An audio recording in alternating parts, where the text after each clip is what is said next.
This is your girl B, and you have now entered the chat.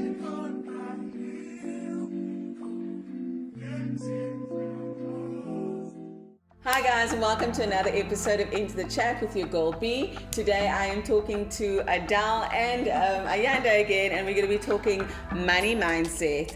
So like you saw in the previous episodes, we were talking about my rich life, and then we went into my money mindset and all the challenges I faced, and now I've got a conscious spending plan, and now I'm ready to put those numbers, I'm going to crunch them, babes, you know what I'm saying? Let's do a little conscious spending plan, crunching the numbers vibe together quickly if you don't mind. Perfect. I'm so glad you asked. Right on the money. Yes. So what we should do is, now that we've got our conscious spending plan, we can use the Sanlam Credit Solutions dashboard to put it in place. Okay. So it's like your money buddy, right? Okay, but now how is it my money buddy? So you've registered the profile already, Yes, right? yes. Now we're on it and we go to the dashboard, and what I love about the tool is the fact that your budget, you can link your budget in there.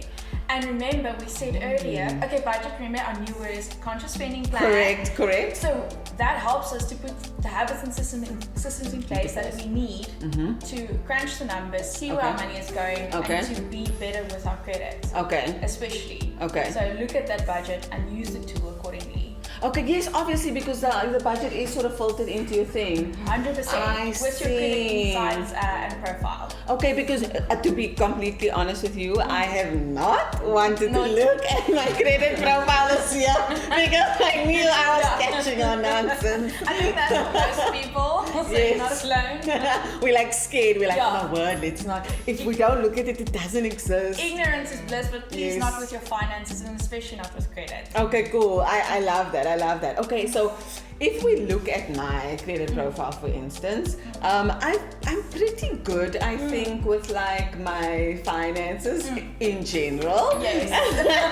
But I've been a bit naughty this year.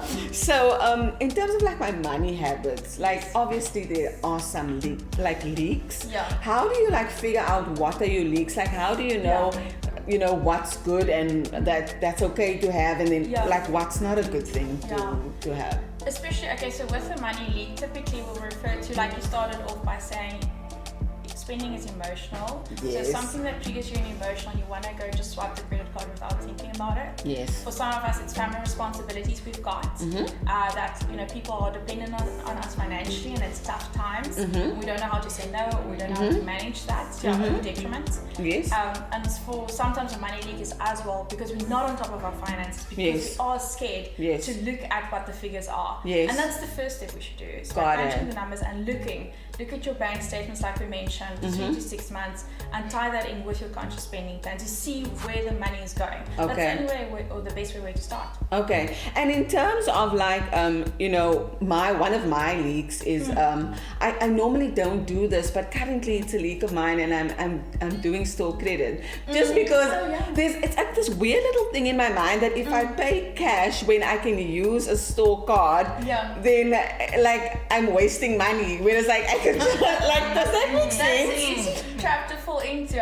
You know, when you were talking about how nervous you were of looking at your report, the picture that came into my mind, you know, often when you go to the ATM to withdraw money, and then you don't, when the money comes out and then the slip comes out, you have to the slip, you just scratch it out because you don't want to look at what the balance, looks like. So it's those things that we actually then need to. The problem. But coming back to the store account. Yes. I think that really requires a lot of discipline. Gotcha. Because yes, cash is lovely. Yes. And new clothes are probably even more nicer. Yes, especially in my industry, right? I always have to wear new things. We all need new things. Marvelous. Right. But definitely rather use cash. Gotcha. Okay, because one thing about cash is going to limit your spending. Because if you go to the other brand, you'll only spend 1,000 rand. Right. But if the retail account says, I'm giving you 6,000 rand. know. Just imagine paying off 6,000 rand over 18 months, and the clothes is probably worn out. You don't like it anymore, or it's a new season, but you're still paying for. Okay, I see you. Yeah. Okay, that makes maybe more look at it like sense. that in the sense of, well, clothes are really more about the now. Yes. Although you want to buy quality that stays over time, but correct. You don't want to be paying, for so long and then getting interest, and those are the things that, you try and teach, our kids as well in terms of, it is maybe 500 Rand today, but you're going to be paying 500 Rand over time, and by the time you're done paying, it's 1,200 Rand. Exactly. Got you. Yeah. And that's a little trap. I think people forget that. I remember when I started working, it was so cool. So all your peers would get store retail accounts, and obviously you join in because this one's telling you, I've got this, and it's a new outfit every weekend. Yes. So it's such an easy trap to fall into. Got but you. I totally agree with what Ayanda said, because it adds up, and it's the interest and fees, so it does accumulate. Oh, I didn't think about that. I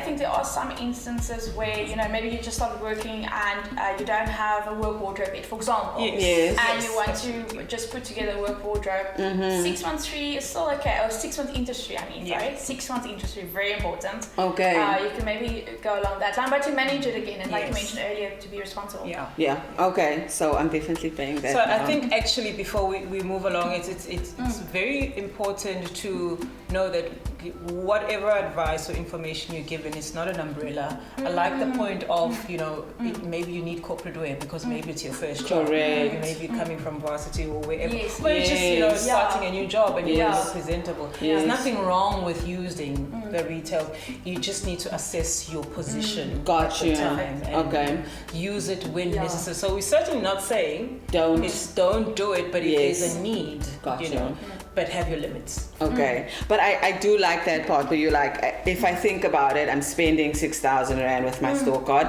Would I spend 6,000 Rand of my own cash that's like right there in my bank account? Probably not. So I like the way you thought about that. And then Adele, you talked about family tax and planning for that.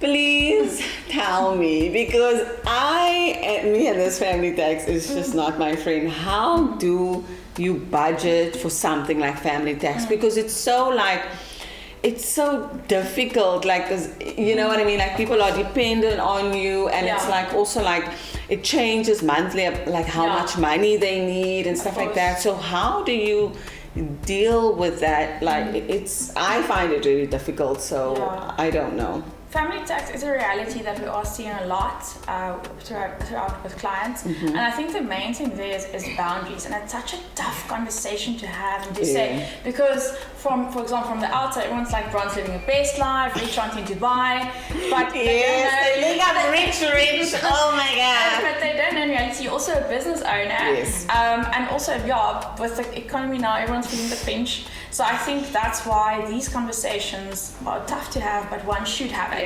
To say, right, I can afford to assist with X, Y, and Z, but just know I can't do A, B, and C anymore. And it's not because I'm funny or however. And also what's important is to differentiate between luxury and necessities. Gotcha. Because so often if there's really a need back home, that's perfect to assist if you can. Yes. But also, it's not to finance someone's trip or new sneakers or whatever the case would be. So with family responsibility, let's say for example a sibling, and they say let's go, I'm just making an example. You need to also advise them and teach them. Talk about money from a young age. I think that's one of the biggest drivers for me in the industry as well, is to normalize the money conversation from a young age, so that they know, money doesn't grow on trees. Brian works hard for finances. If I give you X, Y, or assist with X, Y, and Z. Correct. And I think that's so interesting, and it's so like relevant, because like I grew up in a house where we didn't actually talk about money. If I think about it, like or else I feel I would have been a little bit more financially literate coming in as an adult, and now I'm learning the hard way, I guess, I suppose, so that's those the reality conversations for a lot of people, because it's the stigma and we don't want to talk about it. It's such a taboo topic, and that's why we're here on the podcast. That's why and most of us, just remembering my own childhood, when you wanted something, mom always said at the end of the month, but she didn't really engage me on why at the end of the month, I needed to make my own assumptions, and then over time I understood that, well, she gets paid at the end of the month, but in terms of how much, because the end of the month would come and I would still not get what I wanted, because she was hoping you forgot, right? Yes, she just couldn't afford it. Yes. But I think we need to change that narrative and actually get our kids to understand. Yes. You know, as you drive from school, you know, you talk about these topics and then just engage them so that we start opening up their world. You know, and even just giving them cash. You know, you give them cash as an allowance, but you know, be mindful in terms of how they use it. Absolutely. And just let there be lessons in there as well in terms of, oh, you've used all your money, I can't just come in and help again. You need to understand, you know, when to buy and maybe not, or maybe save up. And we can avoid a lot of money traumas by just having the conversation. Because now I think mom and dad's being funny, but in reality it's a different reality in actual fact. Yes, and I think maybe adults are also scared to share that because money is such a difficult topic. So I think they don't know how to make it an easy or a light topic to talk about. Remembering this famous drink a couple of weeks ago that parents found themselves so cornered into it. I think that actually makes one of the examples in terms of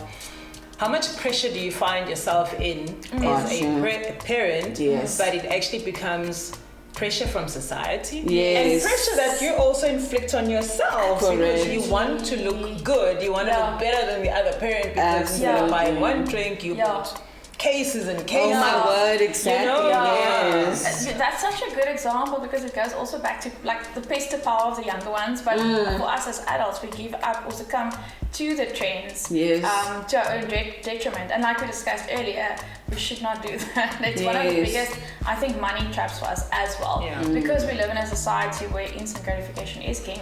And we don't have to wait anymore for things. I think that's part of our problem. Because I don't have to wait to buy the code, I can just buy it on credit. And that's why we have to inform and equip ourselves. Content. Got you. And talking about that for content, so I think that is a big thing where social media sort of plays a part, where, you know, you look at everyone's lifestyle and their highlights and it looks amazing. It looks, people look like they have lots of money and, you know, that sort of thing. And then you also feel the pressure to somewhat keep up with the Joneses. Whether you are an influencer, content creator or not, even if you just, you know, just have a profile and it's just friends and family, you still maybe feel that pressure. So how would you advise people to deal with that keeping up with the Kardashians, should we say?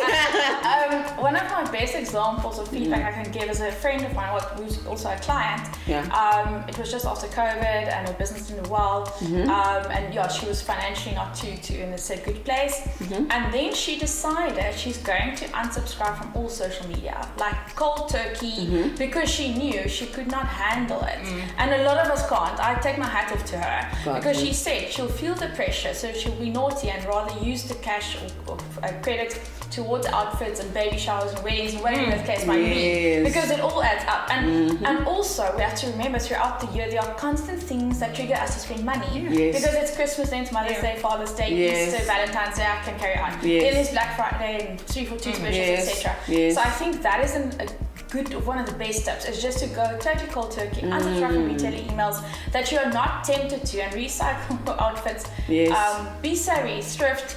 Something else I personally do also is stockpiling. So if I see a special, I'll cash in because the cost per item is cheaper. Because in essence, everything adds up. Your finances are holistic. It's not the spending plan is separate and my credit profile is separate, etc. It all ties in together. So it's just about being a little bit more like conscious about what you're doing and how you're honest. Yes. I don't think. Honest. Okay, talking about that, I get these SMSs, and I think we all know which SMSs I'm talking about. And then, you know, actually you feel kind of good because you're like, oh, they think I must be doing good, you know what I'm saying? If they're asking me, meantime, like, no, but like if they're asking me, oh, you know, can we give you, can we give you a personal loan, or can we give you this, or you qualify for a vehicle loan, even though I have a vehicle, so why do I need another, like, you know what I mean?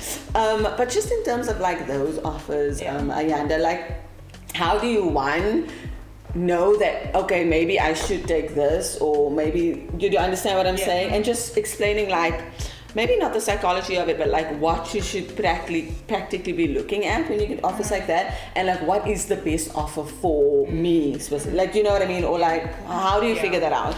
I think we must look at it in two folds. Okay. There's a creditor who would be most likely your bank, right? Yes. And they've got a process to follow. First one would be they look at your credit score. So that's why the credit score is just fundamental. It's very important. Okay, right? okay. That's the first place. If you pass that, then they look at your affordability in terms of what you can pay. Yes. So that's one. Yes. The second one for me is always you as a consumer. Okay. Right? You need to know yourself. You need to know, you know, the money that comes in, the money that leaves, because in your bank statement there's also some expenses that are not there, right? Okay. Right. So typically you'll have your debit orders. Yes. But there's some things like how much do you pay your helper? Oh, got right? you. Well, it's not going to be in your bank Yes, statement, right? yes. So when the creditor does your assessment, probably not going to factor that because it's not there. You know that maybe when you go to work you use so much petrol, but what about your weekend other trips that come in that require? So you will know yourself better than the creditor got you. knows you. Yes. So why I'm saying this is because you'll get an offer of a personal loan or a home, let's just say for a home loan. Yes.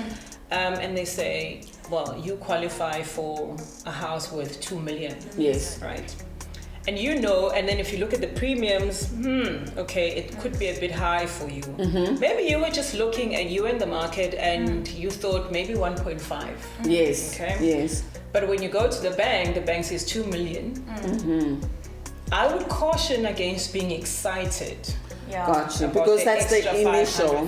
Yes. Because that extra comes with other things. Got you. It comes with added transfer fees. Got you. You know, it comes with interest that could be a bit more. Interest on an extra 500 is substantial. Absolutely, yeah.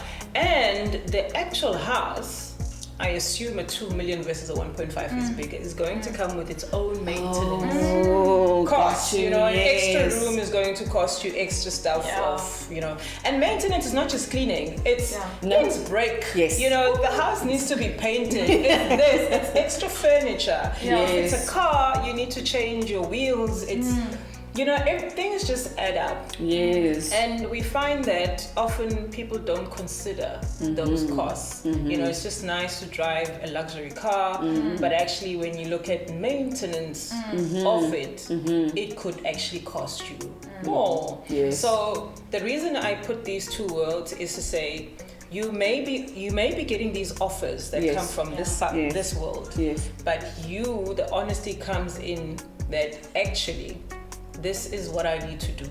Yes. Okay, so I will stick to the 1.5 because I've already, you know, crunch the numbers, done my make research. sure you can afford it. I know how much transfer fees and the transfer duty that are for this price. Yes. And I know how I'm going to maintain this. So yes, it's good and well that I can always, you know, maybe even tap in later on into the added amount if I need it.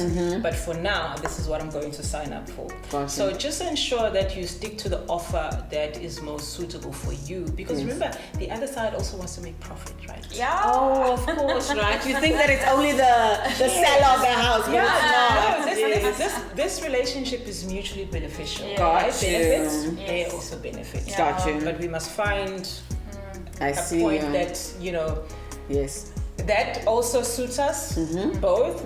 That will also keep me in the good books because if I go to my limits and then I default, oh, right. you are going to be getting SMSs, but those SMSs not the nice are not going to be the nicest. So that's why I say good debt can actually become bad debt if you don't think about it well, if you don't plan for it well. So I love that. And just in terms of buying versus renting, I just wanted to touch on that because I think there's like this big unspoken thing where everyone thinks that like if you're renting you haven't made it in life, like if you buy a house that like, you know, you've made it, but like it's actually each to its own. Got you. That's what I would say, each to its own. If you look now at the way interest rates have gone up, it's actually better to be renting.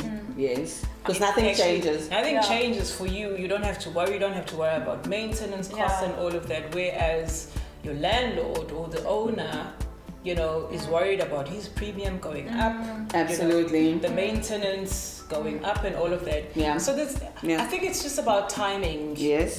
Time it well. Rent as much as you can for as long as you can, whilst you still can. Absolutely. And buy when it feels right. Yeah. Got you. For you. Yeah. Yes. I want to add on it, Ayanda, because there's no one size fits all solution. So I agree 100%. I think we should let go of that idea. I have to own a property now to show I'm sitting under the tree or whatever. Yes. Or I've arrived. Forbes. Yes, Forbes. because right now renting is a better option, and also I love what you mentioned, like to rent saves the difference. You can use that towards a property in the future, or even purchase an apartment and rent that out. Yes. There are many options, so don't feel, I think, rushed and pressured to do it. Gotcha. And do enough homework, like Ayanda mentioned, about the fees, because a lot of first-time buyers get don't forget. Yes, I was going to say they don't realize about the transfer we're fees. shopping around, and this kitchen is nice, and 4 bedrooms and whatever, and the bathrooms are stunning, but we forget about the fees that are involved at the initial stages. And just in terms of like being a financial advisor, would you suggest that like people have a certain amount of money like saved before they buy a house as like a deposit on the house, or like does it make a difference? Or yes, so a deposit will make a difference, because obviously you cut back on the principal interest or amount that's less. But it once again it depends. Just remember, this is not financial advice. Yes. But I think it depends from family to family or individual to individual. Okay. If you can save up for a deposit and it's you can afford to do that, or it's possible for you to do it, and you can use it towards the fees or for your furniture, then you don't have to use credit once again, or put it on the deposit. But absolutely it depends. And then also if we check, especially property prices here in Cape Town especially, it's quite steep. Yes. So I think there's a lot of factors to take into consideration. So listen to these types of podcasts. Yes, do your research properly before you start dipping your toes in. And also when the interest rates will turn sometime, then it will become more favorable again. But we've all learned a very hard lesson. I agree. They go up, then go up. So make sure you can afford it when interest rates do increase. I love that. That's also that's very important. And maybe if I may add, when you look at when you're taking that offer, maybe a home loan, you're not confined into a 20-year term. Got you. Yes. So if you feel that you can actually make it 15, remember the lesser the term, the better the overall payment is going to be. Yes. So look at it and say actually. And ask these questions. If they give you one offer, ask and say, so what does it look like when it is 15 years? Okay. And then negotiate on your interest rate. Please don't be shy. And I always say this is where it's important to know what your credit score is. Because it's such a brilliant negotiation tool. Yes. Right? I didn't think about that. If you've got a good credit score, you can literally go from one creditor to the other. Yeah. Because they are looking for you. I love that. They're looking for the best client to be in their books. So you get the first, it's like saying don't buy the first house that you see. Yes. Right? Yes. So when you get your first offer, look at it and say, well, push it back. What is this the best one that you can give me? Got you. Well, then I'm going to go to Bank B and speak to them, and then just see what comes better. And then when you think that you actually have enough, you've looked at what does 15 look like, what does 10 years look like versus 20 years versus this other one. Okay, this is actually what works for me. That's such a great thought, because when you said it now, I immediately thought like when I bought my first car, I just took whoever wanted to give me the finance, because I didn't think about the rate, the interest rate or anything. And now I'm like, actually, if I ever need to like buy something, because my credit score is so much better, obviously, now that I can like go and negotiate. I've never thought about that. They really want to have you. It's you're like most honorable. You're credible. Yeah. You know, that's the best word. You're most credible. Credible. That's so clear. She's credible. Okay, hi. And like Ayanda said, I love that one because you're not married to the bank or the institution. So shop around because over time the amount you'll save, it's probably enormous. Yes, of course. Because of the term. So that's because such of a the terms. stunning tip. And also people, it's not even difficult. You can literally go shop around on the calculators and do the sums. So less scrolling on social media, except watching the podcast. And then the numbers, crunch the numbers. Exactly. Oh my God, I love this. Thank you so much, guys. This was so informative and I learned so much. They're making me so smart and I'm going to be so financially savvy and I'm going to reach auntie life and everything. I'm very excited. So thank you so much, Ayanda, for joining me. Thank you so much, Adele, for joining me. Always a pleasure. Thank you so much, guys. I hope you learned something today. This is flipping awesome. I had such a good time and I will see you on the next episode. Bye.